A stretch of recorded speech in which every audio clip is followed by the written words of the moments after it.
early trend for your team? And No, what? I'm sorry. All these hustle plays that are coming up this season for you Yeah. guys seem to be an early trend for you guys. I know that's a staple of what you want Right. from your program, but just how satisfying it is to kind Yeah. of get the season off this way. Yeah, it's something you can't take for granted. You know, it's what you want in the recruiting world is finding somebody with a competitive spirit that'll, you know, embrace the physicality of the game and play hard. And, you know, and play to win. You know, that's a hard thing. You know, those are some pillars of what everybody talks about. But, you know, we have a good young group that's kind of finding its way. And the fact that what kind of separates yourself is normally some 50-50 balls, rebounds, just that extra effort. And I think you saw that tonight from multiple people, you know, making some effort plays, getting us some timeouts. In both those situations where we ended up scoring. And but it was more than one. You know, Braden's play was huge, just for an extra possession. You know, you're just trying to help yourself, give your team that extra possession to, you know, try to win. We were trying to push the game out. We never could really get, you know, that distance. But a lot of times you're not going to get that distance for quality teams. Your team did a really good job of putting up points when Edie went to the bench. How were they able to do that on offense? Yeah, well, we have, you know, I think some matchups. Our issue's been so far with the guys that come off the bench, where we have, you know, we really have a lot of starters that come off the bench, is their inability to get into the flow of the game because their minutes are short. You know, I think that's when you find people that can get into the flow of the game quick and knock down shots or get a quick post up. That's huge. Like that, like tonight, you know, Trey Kaufman got a couple post ups, but he also hit a three. You know, that's huge. People don't understand how hard that is for somebody. You know, his whole life he's started and played the whole game. You know, so you get into college, you adjust, you redshirt, you sit out. Now you come into a neutral site and you're able to do that. So, you know, Brandon Newman is a guy that can make shots. Caleb First hasn't gotten going yet, but he's a guy, you know, that can make shots. And so when you look at the people that come off the bench, was David Jenkins has scored 1,800 points, but now it's hard for him. You know, he makes both of his shots that he takes today. But it's hard. You know, it's hard to adjust when your minutes are cut or you're subbing in and out. But our guys have all kept a great attitude, and you just got to run things for them and get them in their sweet spots. You know, and then just kind of talk them through, you know, being aggressive. Because a lot of times coaches will talk about, you know, get into the game, get into the flow of the game. Well, when you're playing, you know, anywhere from 13 to 18 minutes, you know, your opportunities are your opportunities. But make sure you're taking, you know, shots in rhythm, and make sure you're taking shots in your practice. You'd mentioned not being able to separate. I know there's going to be a process with this team, but the turnovers are kind of what kept you from doing that. Correct. Any common denominator from what you saw real time? You know, or is that just part of the process? Well, I think you got to give West Virginia credit. Like, you know, we turned the ball over 18 times. They average, that's what they average, forcing their opponents. So you got to first of all give them credit with their size and their length and their ability to play hard. You know, we had a couple mental errors, especially in the second half, just kind of holding the basketball, and they just took it from us a couple times. You know, they picked our pocket a couple times, and we recovered like 3 of them. So we could have 3 more turnovers. You know, it was our doing.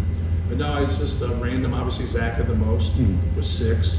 You know, he has to collect himself and take his time. And he got a little frustrated there in the second half, and you know that'll happen. But just, you know, kind of an assortment of turnovers that we just have to learn from.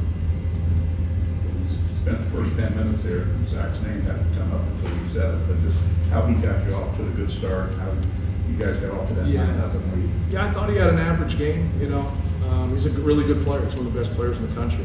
When you get 24 and 12 and you have an average game, that's pretty cool. That's pretty cool. But he did. Like, that's just, I mean, he had 6 turnovers. You know, he made his free throws. That's cool. That's good. You know, I think that builds his confidence. He's really worked hard on his free throws. You know, defensively, he's better. You can see from a rebounding standpoint, he's a very good rebounder. There's 2 or 3 more in there that he probably could have had. You know, he's a weapon.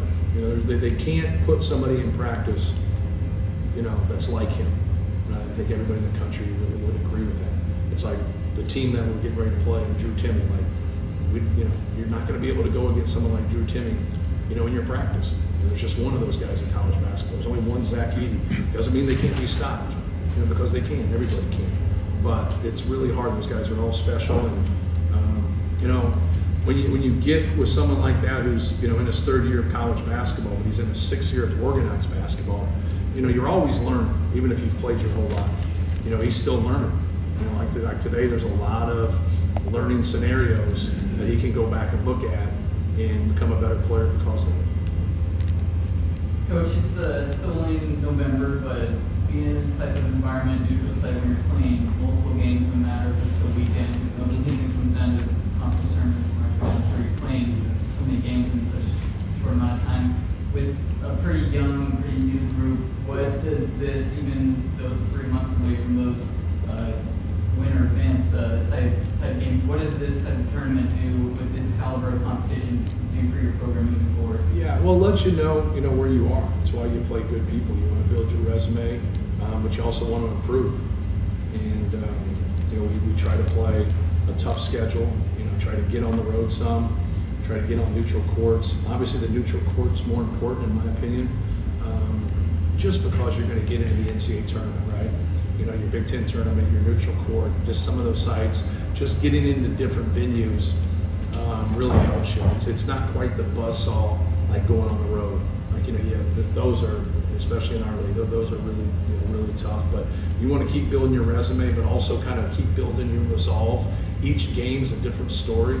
You know, you're going to have games where the ball doesn't go in. You're going to have games when it does, and you know, and back and forth. Like sometimes you get breaks, sometimes you don't get breaks, and then you learn to play through it, and you learn just to, you know, get that resolve, that resiliency as a team, and that's what's cool about it. That's, you know, we really tried to harden our program to get guys and keep guys and develop them. And now, if you can do that and you have older guys, they become like coaches on your team. You know, now with all the new rules, it's like trading baseball cards. It's like, yeah, you know, there's a lot of coaches out there introducing themselves to the people on their team. And it's hard. It's hard. Doesn't mean you don't have a high talent level, but, you know, this is a team sport. And collectively, that's what we've always tried to do, is just continue to grow each year. And if young guys come on board and, you know, they play well, you know, great. You know, and that's, you know, that's really worked for us. All right. Thank you for your time, guys. Thank you.